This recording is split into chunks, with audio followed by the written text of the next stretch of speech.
because there are going to be a lot of people basically watching, how does depression feel? How does it actually feel? Because I can't understand. I can understand that it makes you feel down, but that's general. That's very vague. Like, give us a sense of how it feels to be depression, because it doesn't sound very nice. Well, depression, first and foremost, there's different levels of depression. You know, depression that I've been through, it's not an extreme case, but what I've been told that is moderate. You know, it's moderate because I identified that it was depression. You know, certain symptoms, yeah, lead to depression, like it could be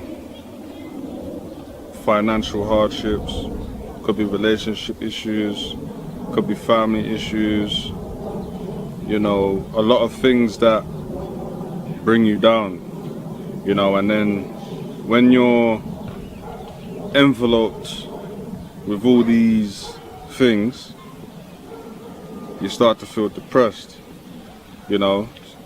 On a mild end of it, people can feel depressed for maybe like a few days, few weeks, you know. If it's moderate, it can be longer than that, you know. And mine has been fluctuating over the past few years, you know, and that's due to a lot of personal struggles that I've dealt with, family, relationship, you know, financial stuff, things like that. And how it feels like you've got the whole world on your shoulders, and it feels like you're just constantly boxed in, and in some cases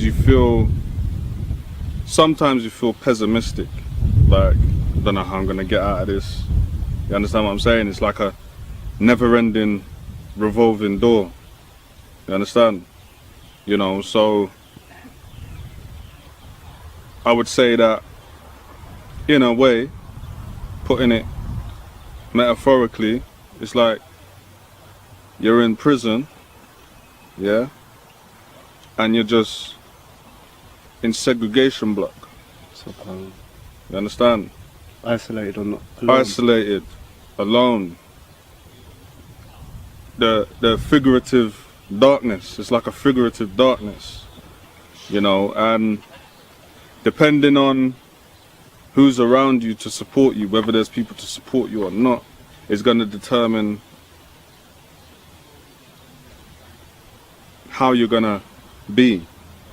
Now, from my experience, through my ordeal dealing with depression, there weren't a lot of people around to support me, you know. And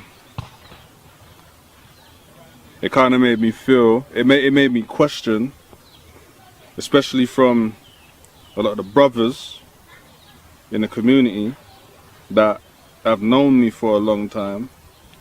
It made me question, are they really my friends? You understand?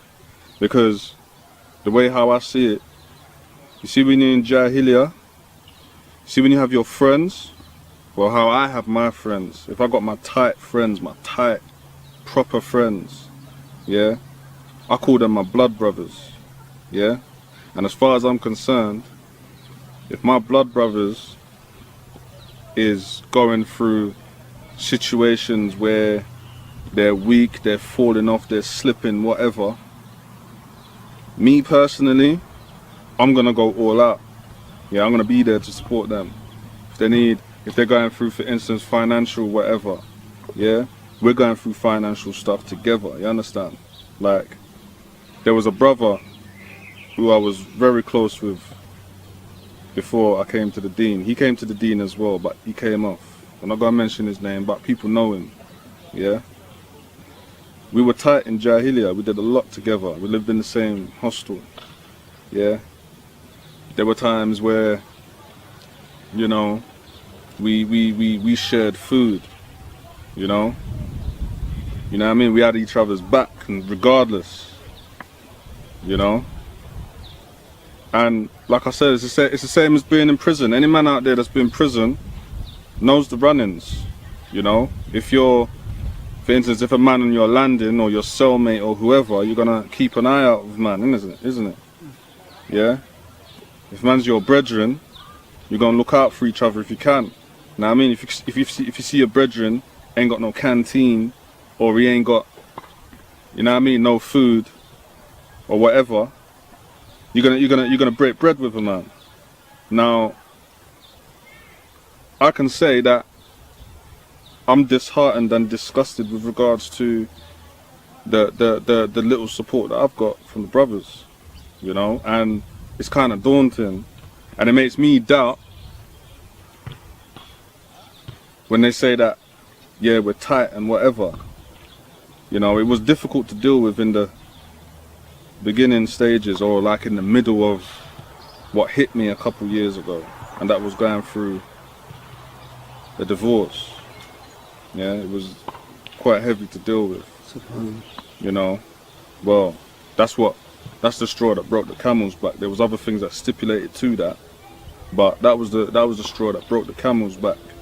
And from that point, there's brothers that know about the situation. They know, and they haven't been there.